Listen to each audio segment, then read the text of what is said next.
ओम शांति। आज 14 जनवरी 2021 मकर संक्रांति का दिन। और मकर संक्रांति की सबको बहुत बहुत बधाई हो, मुबारक हो, मुबारक हो। मकर संक्रांति परिवर्तन का संकेत है और ये परिवर्तन सिर्फ हमारे जीवन में या हमारी मानसिकता में ही आए इतना नहीं, लेकिन ये परिवर्तन समय का परिवर्तन है।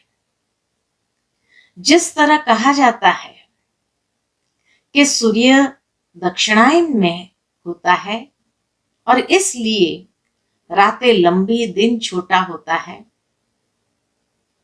और चारों ओर शीत का वातावरण होता है, लेकिन मकर संक्रांति के बाद धीरे धीरे सूर्य उत्तरायण की ओर आने लगता है, अर्थात अंधकार से प्रकाश की ओर। दिन लंबे होने लगेंगे, रातें छोटी होने लगेंगी। खुशहाली हरेक के जीवन में व्याप्त होती है। तो समय के चक्र में अगर देखा जाए तो ब्रह्मा का दिन और ब्रह्मा की रात्रि, सतयुग त्रेता युग को ब्रह्मा का दिन माना जाता है, द्वापर युग कलयुग को ब्रह्मा की रात्रि मानी जाती है। और ये रातें काफी लंबी हो गई, चारों ओर दुख शांति बढ़ती जा रही है। इतना ही नहीं, लेकिन जिस तरह वातावरण में भी शीत काल होता है, ऐसे लोगों का हृदय भी एकदम शीत हो गया। मानसिकता में भी एक शीत लहर है, अर्थात कोई उमंग उत्साह नहीं, कोई खुशी नहीं। डिप्रेशन के शिकार लोग बनते जा रहे हैं।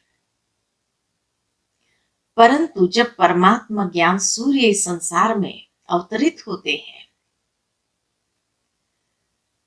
तो ये मकर संक्रांति का संदेश कि अब ये ज्ञान सूर्य हम सब आत्माओं को अंधकार से प्रकाश की ओर ले जाते हैं, अर्थात अब कलयुग से सतयुग की ओर हमारी यात्रा है, संक्रांत है। और इसलिए जब यह समय परिवर्तन है तो उसके साथ साथ जीवन के अंदर बहुत कुछ परिवर्तन होता है। नई आशाएं, नई उम्मीदें, नए संकल्पनाएं, नए विचारों के साथ आगे बढ़ना होता है। विशेष संक्रांत इसी खुशी का प्रतीक है और इसीलिए हर कोई तिल और गुड़ को बांटते हैं या तिल गुड़ के लड्डू बनाकर बांटते हैं। तिल सबसे सूक्ष्म होता है और वास्तव में सबसे सूक्ष्म आत्मा है।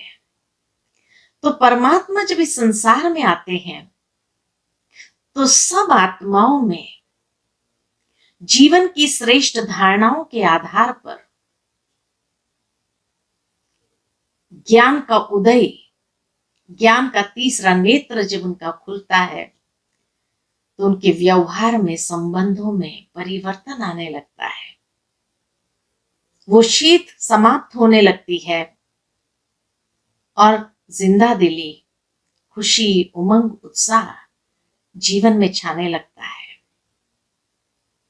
और इसी उमंग उत्साह के साथ जब व्यवहार में आते हैं तो बहुत सुंदर मधुरतापूर्ण व्यवहार होता है। तो गुण मधुरता का प्रतीक है, प्रेम का प्रतीक है। और सभी आत्माओं को अगर जोड़ने की बात है, एक संगठन में लाने की बात है, तो इसी मधुरता और प्रेम के आधार पर हम एक दूसरे के समीप आते हैं और बहुत सुंदर एकता के सूत्र में बंध जाते हैं। संक्रांति पर विशेष लोग गंगा स्नान करने जाते हैं और दान करते हैं।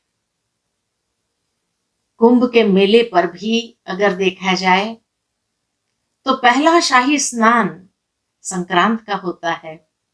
काफी लोग गंगा में स्नान करते हैं या संगम पर जाकर स्नान करते हैं। हरिद्वार में लोग जाते स्नान करते हैं। भावार्थ यही है कि परमात्मा जब इस संसार में अवतरित होते हैं तो ऐसी ज्ञान की गंगा बहा देते हैं कि जिस ज्ञान की गंगा में जो आत्माएं स्नान करती है वो पतित से पावन होने लगती है,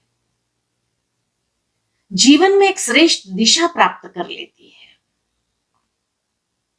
और इसी दिन पर विशेष दान का महत्व है, अर्थात जिस ज्ञान से आत्मा की शुद्धिकरण हो रही है वही ज्ञान रत्नों का दान अनेकों को करना है, ताकि अनेकों के लिए भी ये ज्ञान ही पथ प्रदर्शक बन जाए। और इसी दिन पर विशेष खुशी में कई राज्यों में पतंग उड़ाते हैं। और जब पतंग उड़ाते हैं तो उसकी उड़ाने की भी एक विधि है कि आकाश में ऊंचाई की ओर अगर उसको ले जाना है तो कभी कभी ढील छोड़नी पड़ती है, कभी कभी रस्सी को खींचना पड़ता है, तभी वो ऊंची उड़ान भरता है, अन्यथा आधे में कट जाएगा गलत तरीके से अगर किया जाए तो। ठीक इसी तरह हमारी भी जीवन की डोर आत्मा वो पतंग है जो जीवन के अंदर ऊंची उड़ान भरना चाहता है, लेकिन उसके लिए हमारी डोर भी उस परमात्मा के हाथ में देने की आवश्यकता है। इतना ही नहीं, लेकिन विशेष ये पतंग बन ऊंची उड़ान भरने के लिए कहीं कहीं ढील छोड़नी पड़ती है और कहीं कहीं हमें भी अपने आप को मजबूत करना पड़ता है, अर्थात रस्सी को खींचना पड़ता है। ढील क्या छोड़ना है, किन बातों की छोड़नी है। कई लोगों ने जीवन के अंदर कई पुरानी बातों को पकड़ के रखा है, अब उसको छोड़ दो, ढील छोड़ो, क्योंकि जब तक ये बातों को छोड़ेंगे नहीं तब तक हम ऊंची उड़ान भर नहीं सकेंगे। और कुछ बातों के लिए कसना है, अर्थात जीवन में जहां मर्यादा की बात हो, संयम की बात हो, चाहे वाणी का संयम हो, कर्म का संयम हो, विचारों का संयम हो, भावनाओं का संयम हो, उसमें अपने आप को कस करके रखना है, पकड़ के रखना है और पुरानी बातों को, व्यर्थ की बातों को, अननेसेसरी बातों को हमें छोड़ देना है, क्योंकि तभी हम भी मुक्त गगन में खूब अच्छी तरह से खुशी के साथ, उमंग उत्साह के साथ उड़ान भर सकेंगे। तो इसीलिए मुक्त गगन अर्थात बहुत सहजता से जीवन में मुक्ति का अनुभव करते हुए हम भी खुशी खुशी आगे बढ़ते जाएंगे अपनी नई दुनिया, सत्युग की दुनिया की ओर। भारत में कई राज्यों में तो ये मकर संक्रांति का त्योहार मनाया जाता है, लेकिन एक दिन पूर्व पंजाब में लोहड़ी मनाई जाती है। लोहड़ी अर्थात खुशियां हैं, जहां सभी रात्रि के समय में एक जगह पर इकट्ठे होकर के लोहड़ी जलाते हैं और एक दूसरे के साथ बहुत सुंदर मधुर मिलन करते हैं। और इसी तरह अगर साउथ में चले जाओ, पोंगल मनाते हैं, जहां विशेष सब मिल करके एकत्रित होकर के भोजन करते हैं, प्रेम से एक दूसरे से मिलते हैं। कहने का भावार्थ मिलन मनाने का ये सुंदर अवसर है, ये दिन है। तो इस विधि से संक्रांत का महत्व अलग अलग राज्य में भले अलग अलग नाम दिए गए हैं, लेकिन ये उत्तरायण की ओर आगे बढ़ने का संदेश है कि हमें भी अभी अंधकार से प्रकाश की ओर आगे बढ़ना है। इन्हीं शुभ भावनाओं के साथ सभी को पुनः बहुत बहुत संक्रांत की मुबारक हो, मुबारक हो, मुबारक हो। सुनते हैं आज बाबा के मधुर महावाक्य, जिसमें बाबा ने विशेष पढ़ाई के ऊपर हमारा ध्यान खिंचवाया है कि बाबा जो पढ़ाई पढ़ाते हैं उसको हमें निरंतर पढ़ना है। मीठे बच्चे, बाप तुम्हें जो पढ़ाई पढ़ाते हैं वह बुद्धि में रख सबको पढ़ानी है। हर एक को बाप का और सृष्टि चक्र का परिचय देना है।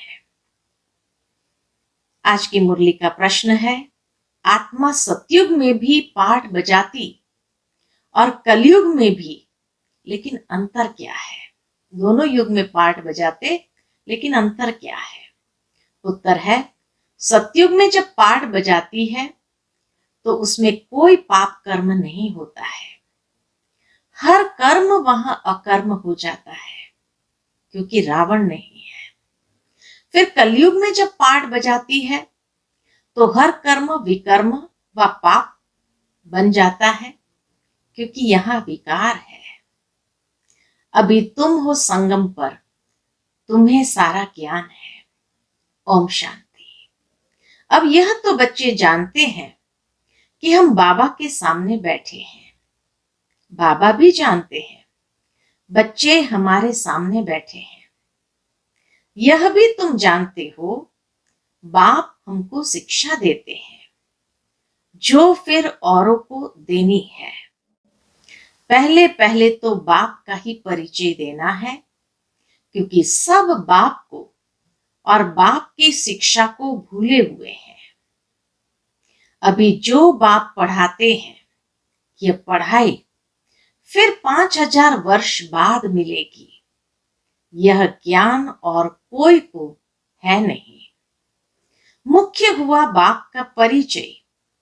फिर यह भी समझाना है, हम सब भाई भाई हैं। सारी दुनिया की जो सब आत्माएं हैं, सब आपस में भाई भाई है। सब अपना मिला हुआ पाठ इस शरीर द्वारा बजाते हैं। अब तो बाप आए हैं नई दुनिया में ले जाने के लिए, जिसको स्वर्ग कहा जाता है। परंतु हम सब भाई पतित हैं, एक भी पावन नहीं। सभी पतितों को पावन बनाने वाला है ही एक बाप। यह है ही पतित विकारी भ्रष्टाचारी रावण की दुनिया। रावण का अर्थ ही है 5 विकार स्त्री में, 5 विकार पुरुष में। बाबा बहुत सिंपल रीति समझाते हैं। तुम भी ऐसे समझा सकते हो। तो पहले पहले यह समझाओ, कौन सी बात पहले समझानी है? हम आत्माओं का वह बाप है। सबसे पहले पिता का परिचय सबको देना है। हम सब ब्रदर्स हैं। पूछो ये ठीक है? लिखो, हम सब भाई भाई हैं। हमारा बाप भी एक है। हम सब सोल्स का वह है सुप्रीम सोल। उनको फादर कहा जाता है। यह पक्का पक्का बुद्धि में बिठाओ तो सर्वव्यापी आदि पहले निकल जाए। अलफ पहले पढ़ना है। बोलो, यह अच्छी रीति बैठ लिखो। आगे सर्वव्यापी कहता था, अब समझता हूं कि सर्वव्यापी नहीं है। समझा करके बाबा कहे पीछे लिखवाओ। हम सब भाई भाई है। सब आत्माएं कहती है गॉड फादर, परम पिता, पहले तो यह निश्चय बिठाना है कि हम आत्मा है, परमात्मा नहीं है। न हमारे में परमात्मा व्यापक है, सब में आत्मा व्यापक है। आत्मा शरीर के आधार से पाठ बजाती है, यह पक्का कराओ। अच्छा, फिर वह बाप सृष्टि के आदि मध्यांत का ज्ञान भी सुनाते हैं। और तो कोई भी जानते नहीं कि सृष्टि चक्र की एज कितनी है। बाप ही टीचर के रूप में बैठ समझाते हैं। लाखों वर्ष की तो बात ही नहीं, यह चक्र अनादि एक्यूरेट बना बनाया है, इसको जानना पड़े। सत्युग त्रेता पास्ट हुए, नोट करो। उसको कहा जाता है स्वर्ग और सेमी स्वर्ग। त्रेता को कहेंगे सेमी स्वर्ग, जहां देवी देवताओं का राज्य चलता है। वह 16 कला, वह 14 कला। धीरे धीरे कलाएं कम होती जाती है। दुनिया पुरानी तो जरूर होगी ना। सत्युग का प्रभाव बहुत भारी है। नाम ही है स्वर्ग, हेवन, नई दुनिया। उसकी ही महिमा करनी है। नई दुनिया में है ही एक आदि सनातन देवी देवता धर्म। पहले बाप का परिचय, फिर चक्र का परिचय दिया जाता है। चित्र भी तुम्हारे पास है निश्चय कराने के लिए। यह सृष्टि का चक्र फिरता रहता है। सतयुग में लक्ष्मी नारायण का राज्य था, त्रेता में राम सीता का। यह हुआ आधा कल्प। 2 युग पास्ट हुए, फिर आता है द्वापर कलयुग। द्वापर में रावण राज्य। देवता वाम मार्ग में चले जाते हैं तो विकार की सिस्टम बन जाती है। सतयुग त्रेता में सब निर्विकारी रहते हैं। एक आदि सनातन देवी देवता धर्म रहता है। चित्र भी दिखाना है, ओरली भी समझाना है। बाप हमको टीचर बन ऐसे पढ़ाते हैं। बाप अपना परिचय खुद ही आकर देते हैं। खुद कहते हैं, मैं आता हूं पतितों को पावन बनाने, तो मुझे शरीर जरूर चाहिए, नहीं तो बात कैसे करूं। मैं चैतन्य हूं, सत हूं और अमर हूं। आत्मा सतो रजो तमो में आती है। आत्मा ही पावन और पतित बनती है, इसलिए कहा जाता है पतित आत्मा पावन आत्मा। आत्मा में ही सब संस्कार है। पास्ट के कर्म व विकर्म का संस्कार आत्मा ले आती है। सतयुग में विकर्म होता ही नहीं। कर्म करते हैं, पाठ बजाते हैं, परंतु वह कर्म अकर्म हो जाता है। गीता में भी अक्षर है, अभी तुम प्रैक्टिकल में समझ रहे हो, जानते हो बाबा आया हुआ है पुरानी दुनिया को बदलने, नई दुनिया बनाने। जहां कर्म अकर्म हो जाते हैं उसको ही सतयुग कहा जाता है। और फिर जहां सब कर्म विकर्म होते हैं उसको कलयुग कहा जाता है। तुम अभी हो संगम पर। बाबा दोनों तरफ की बातें समझाते हैं। सतयुग त्रेता तो है पवित्र दुनिया, वहां कोई पाप होता नहीं। जब रावण राज्य शुरू होता है तभी पाप होते हैं। वहां विकार का नाम ही नहीं होता। चित्र तो सामने है, राम राज्य और रावण राज्य। बाप समझाते हैं यह पढ़ाई है। बाप के सिवाय और कोई नहीं जानता। यह पढ़ाई तो तुम्हारी बुद्धि में रहनी चाहिए। बाप भी याद आता है, चक्र भी बुद्धि में आ जाता है, सेकंड में सब याद आ जाता है। वर्णन करने में देरी लगती है। इनके 3 फाउंटेन है। झाड़ ऐसे होता है, बीज और झाड़ सेकंड में याद आ जाएंगे। यह बीज फलाने झाड़ का है, ऐसे इनसे फल निकलता है। यह बेहद का मनुष्य सृष्टि रूपी झाड़ कैसे है, इनका राज तुम समझते हो।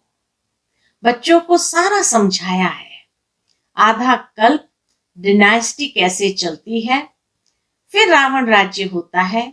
तो जो सत्युग त्रेता वासी है वही द्वापर वासी बनते हैं। जाड़ वृद्धि को पाता रहता है। आधा कल्प के बाद रावण राज्य होता है। विकारी बन जाते हैं। बाप से जो वर्षा मिला वह आधा कल्प चला। नॉलेज सुनाकर वर्षा दिया, वह प्रारब्ध भोगी अर्थात सत्युग त्रेता में सुख पाया। उसको सुखधाम सत्युग कहा जाता है। वहां दुख होता ही नहीं।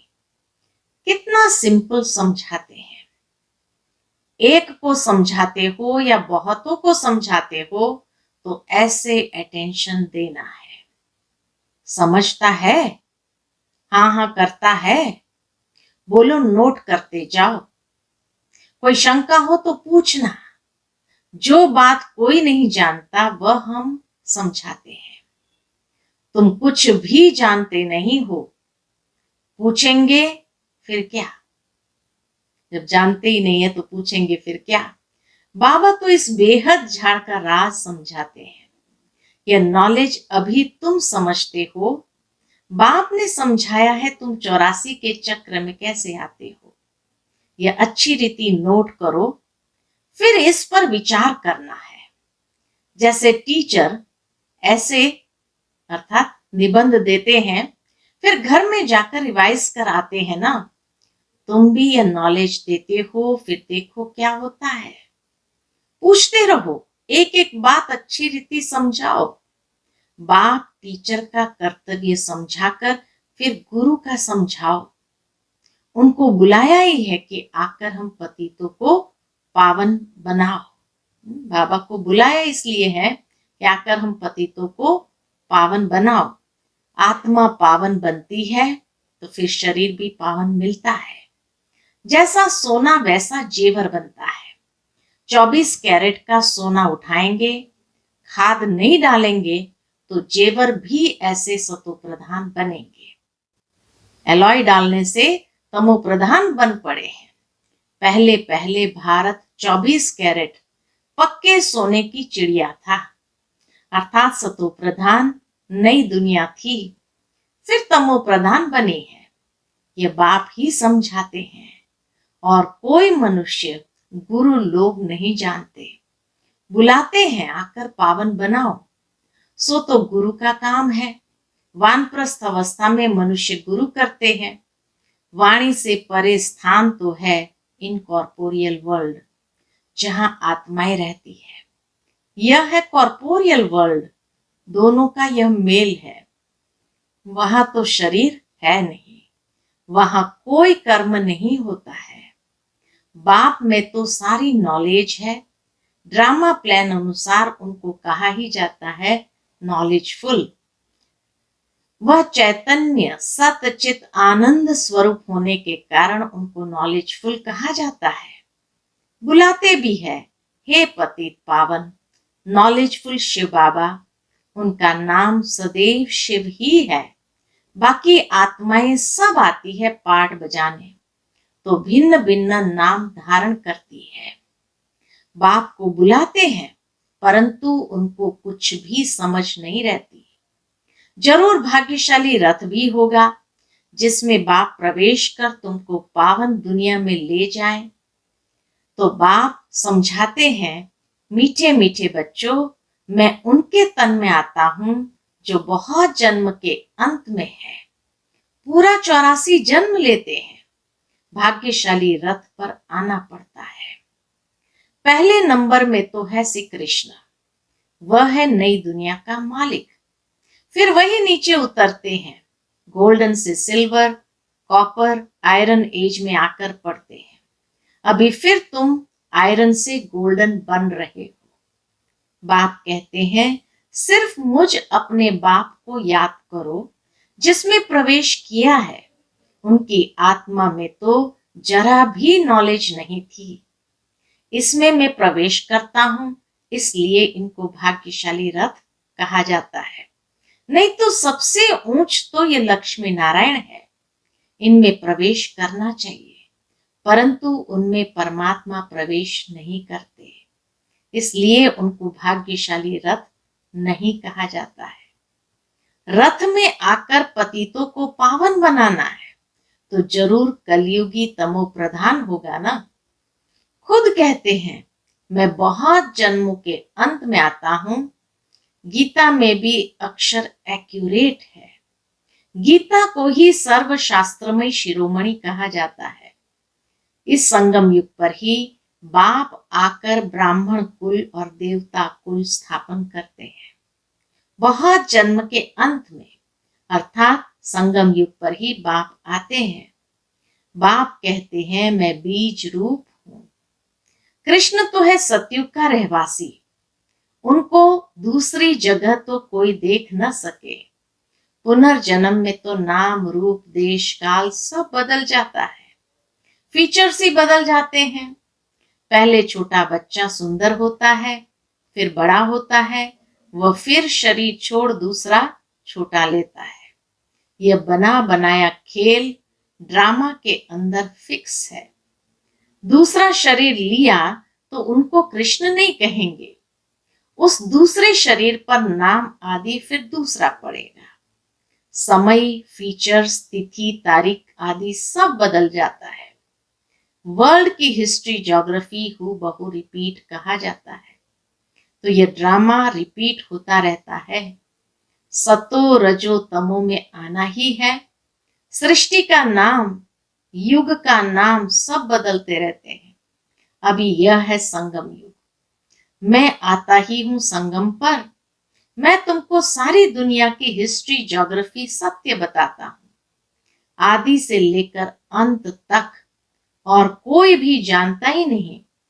सतयुग की आयु कितनी थी यह पता न होने कारण लाखों वर्ष कह देते हैं। अभी तुम्हारी बुद्धि में सब बातें हैं। तुम्हें अंदर में यह पक्का करना है कि बाप टीचर सतगुरु है, जो फिर से सतो प्रधान बनने के लिए बहुत अच्छी युक्ति बताते हैं। गीता में भी है, क्या युक्ति बताई है? देह सहित देह के सब धर्म छोड़ अपने को आत्मा समझो। वापस अपने घर जरूर जाना है।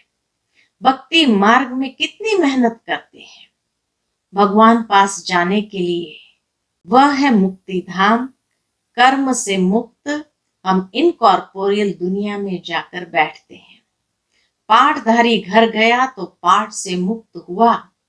सब चाहते हैं हम मुक्ति पाए, मोक्ष तो किसको मिल न सके। ये ड्रामा अनादि अविनाशी है। कोई कहे यह पाठ आने जाने का हमको पसंद नहीं, परंतु इसमें कुछ कर न सके। यह अनादि ड्रामा बना हुआ है।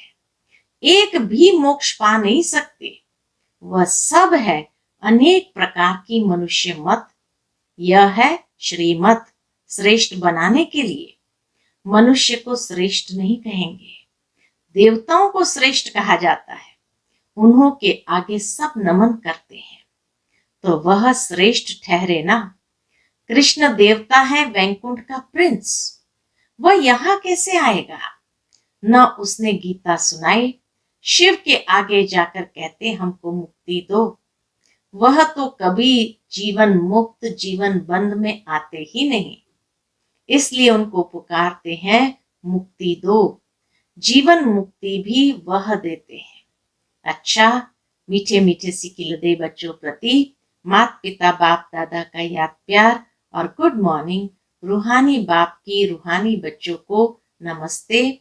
हम सब रूहानी बच्चों की रूहानी माता पिता बाप दादा को याद प्यार, गुड मॉर्निंग और नमस्ते नमस्ते। शुक्रिया बाबा, शुक्रिया।